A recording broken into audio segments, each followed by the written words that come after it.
This episode was produced using AI-generated voices and scripting.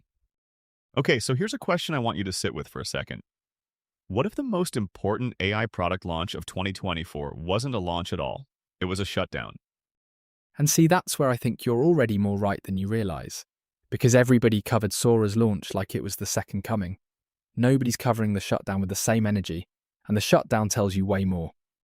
For anyone who missed it, OpenAI pulled the plug on Sora, their AI video generation tool. The thing that made everyone lose their minds with those hyper-realistic clips of like a woman walking through Tokyo, horses galloping on a beach. Gone. Shut down. Why should anyone care? Okay, a couple things. First, it wasn't exactly pulled the plug like they flipped a switch one morning. It was more of a quiet wind down. They stopped onboarding new users. They pulled back access. But functionally, yeah, Sora as a product is shelved. And the reason matters a lot more than people think. So what's the mainstream narrative? Give me the wrong version first. The mainstream narrative is OpenAI got scared, deep fakes, election misinformation, Hollywood backlash, all that. They looked at the risk landscape and said, we're not ready. And that's not wrong exactly, but it's like saying someone quit their job because they didn't like the commute. It's a tiny slice of a much bigger picture. Okay, so what's the bigger picture? The bigger picture is that Sora didn't work well enough to be a product, full stop. And I know that's going to upset some people, because those demo clips were stunning. But there's a massive gap between we cherry-picked 12 incredible clips for a launch video, and this reliably generates usable video for paying customers at scale. Wait, seriously? Because I remember those demos. They were genuinely impressive. They were genuinely impressive demos, and that's the whole game, right? OpenAI is maybe the best demo company in the history of technology. They are unbelievable at showing you the best possible output. But when real users got access, and we saw this during the limited beta, the hit rate was terrible. You'd prompt it 10 times and get maybe one usable clip. The rest had melting hands, physics violations, weird temporal glitches where objects just appear and disappear. So it's the classic AI demo problem, the highlight reel versus the daily experience. Exactly. And here's my first contrarian take that I think people need to hear. Sora getting shut down isn't a sign that AI video is dangerous. It's a sign that AI video is harder than anyone wanted to admit. Like, way harder. The narrative has been, oh my god, AI is going to replace Hollywood next year. And the reality is we can't even get a consistent 15-second clip of someone pouring coffee without the liquid doing something physically impossible. Come on, you're telling me the existential panic was overblown? Massively overblown. And I want to be careful here because I'm not saying AI video will never be good. It will be. But the timeline everyone was operating on, and I mean everyone, the Hollywood unions, the regulators, the breathless tech press, that timeline was fantasy. We're not 2 years away from AI-generated movies. We might be 10 years away, maybe more. Okay, but Soren, I've seen some of the stuff coming out of Runway, Kling, Pika, like competitors are still shipping. So is it just Sora that couldn't cut it, or is this a broader thing? Great question, and it's both. Sora had specific problems. The compute costs were astronomical. We're talking about a model that reportedly needed like 10 minutes of GPU time to generate a single minute of video. The economics just didn't work. But the competitors, they're shipping, sure. They're also shipping a much more limited product. Shorter clips, lower resolution, way less ambitious than what Sora was trying to do. So everyone's kind of faking it. Not faking it, but everyone is working within much tighter constraints than the marketing suggests. And that's the dirty secret of generative video right now. The constraint isn't ethics, it isn't regulation, it's physics. Video is orders of magnitude harder than images because you need temporal coherence. Things have to make sense across time, not just in a single frame. And current architectures are just not there yet. I want to push back on something, though. You're framing this as a technical failure, but there were real safety concerns. Artists were furious about training data. There were legitimate questions about consent. You can't just hand-wave that away. No, and I'm not. The training data issue is real, and it's a legal time bomb that hasn't gone off yet. OpenAI almost certainly trained Sora on copyrighted video. YouTube content, movies, TV shows. Without permission. And the lawsuits are coming. Some are already filed. That's the part nobody talks about. Right. Because the copyright question for video is even thornier than for images.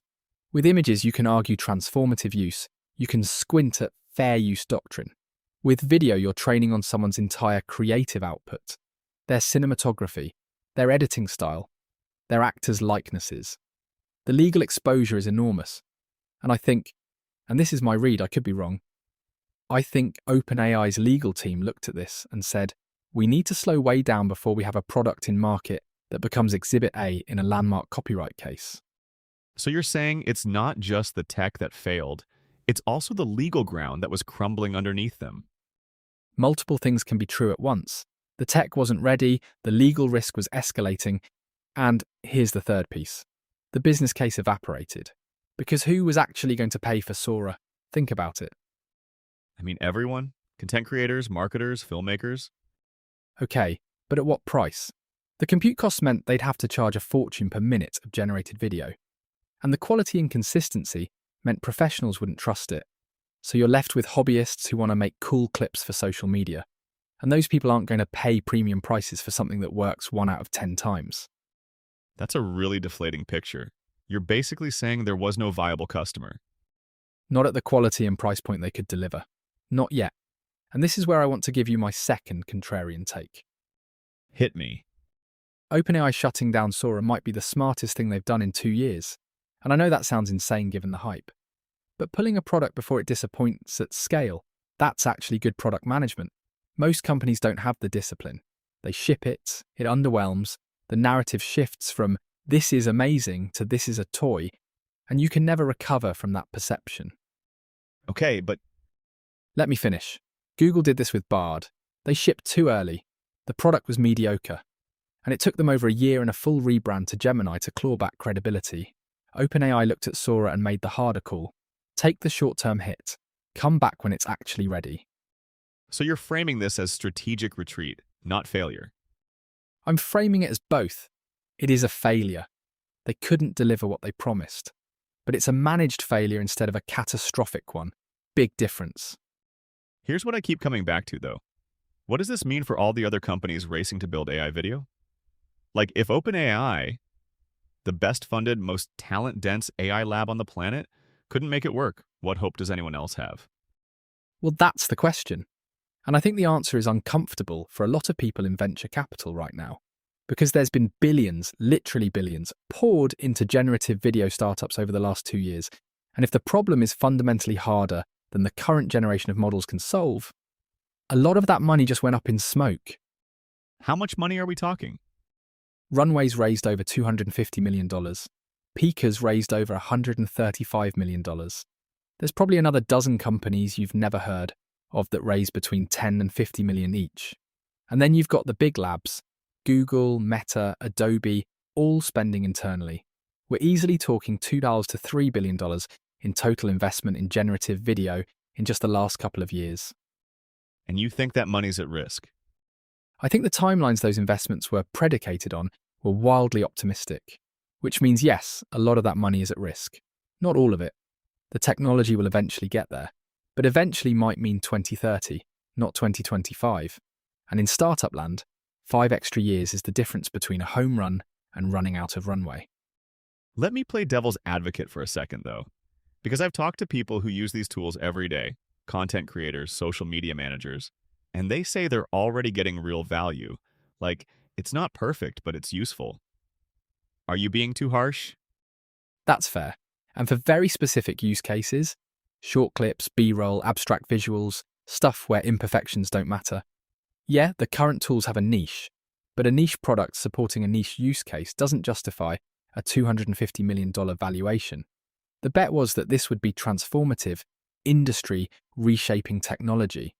And at least right now, it's a novelty with pockets of utility. Okay, I want to zoom out, because this feels like it connects to a bigger pattern with AI in general. We get the mind-blowing demo, the breathless coverage, the massive investment, and then reality sets in. Is that what we're watching happen across AI, not just video? And I think you, the listener, need to really sit with that question, because it applies to so much more than video. Think about AI coding assistants. Incredibly useful for some things, still can't build a complex app from scratch. Think about AI in healthcare. promising demos everywhere, vanishingly few deployed products that doctors actually trust. The pattern is real. The demos are always 5 years ahead of the products. But isn't that just how technology works? Like, the first iPhone was kind of terrible. The first iPhone was kind of terrible, but it shipped, and it worked well enough that people bought it, and Apple iterated from there. The problem with AI video is it's like if Apple showed you the iPhone 15 in a keynote and then shipped you an iPhone that only worked 1 out of every 10 times you tried to make a call. The gap between demo and product has never been this wide in any technology I can think of. That's a great analogy, actually. Thanks, I've been workshopping it. Let's talk about the artist angle, because I think there's a really interesting wrinkle here. When Sora launched, the creative community was in an uproar. They're coming for our jobs. This is the end of filmmaking as we know it. Now that it's shut down, what's the reaction? Mixed, and honestly kind of revealing. Some artists are celebrating like, we won, the machine couldn't replace us. But others, and these tend to be the more thoughtful voices, are saying this is temporary, they'll come back with something better, and we need to use this breathing room to actually figure out protections. The second camp is right. Because the genie's not going back in the bottle. No, and this is where I want to challenge you, the person listening right now, to think differently about this. Don't celebrate Sora's shutdown as a victory for human creativity. Think of it as a warning shot. The technology isn't ready today. It will be ready eventually. And if artists and creators and unions spend this time celebrating, instead of organising and building legal frameworks, they're going to get absolutely steamrolled when the next version's shipped. That's dark. It's realistic. The SAG-AFTRA strike got some AI protections into contracts, which was great.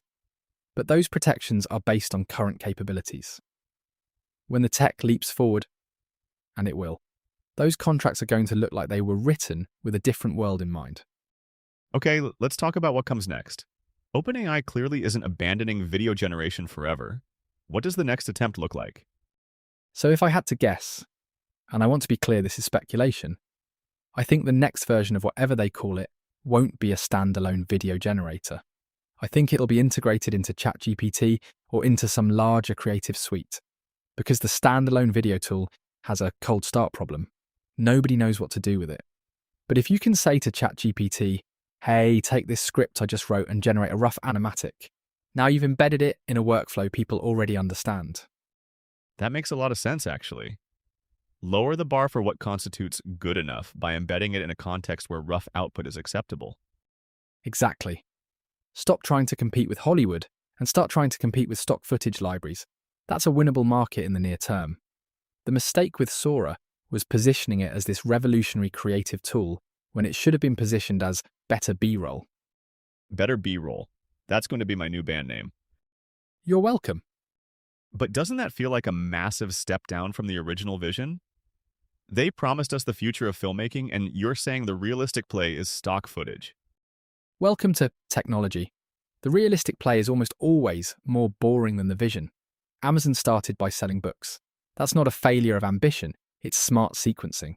You win the boring, achievable market first, you use that revenue to fund the moonshot. Sora tried to skip straight to the moonshot. Let me ask you something that I think is the elephant in the room. There was that whole controversy with the Sora artists, the early access testers who leaked access in protest. How much did that factor in? Oh, a lot. And this is an underreported part of the story. OpenAI gave early access to a group of artists to help test and promote Sora. Some of those artists turned around and basically said, we're being used as PR cover for a tool that was trained on our peers' work without consent. They leaked access to the public in protest. It was a genuine PR crisis inside OpenAI. That's kind of poetic, though. You invite artists in to validate your tool, and they burn the house down from the inside. It's very poetic, and it exposed a real tension. OpenAI wants to be seen as pro-artist, pro-creative, but they can't be pro-artist while training on artists' work without permission or compensation. Those two things are in direct conflict, and the artist revolt made that conflict impossible to ignore. So where does this leave us? What's the big takeaway? A few things.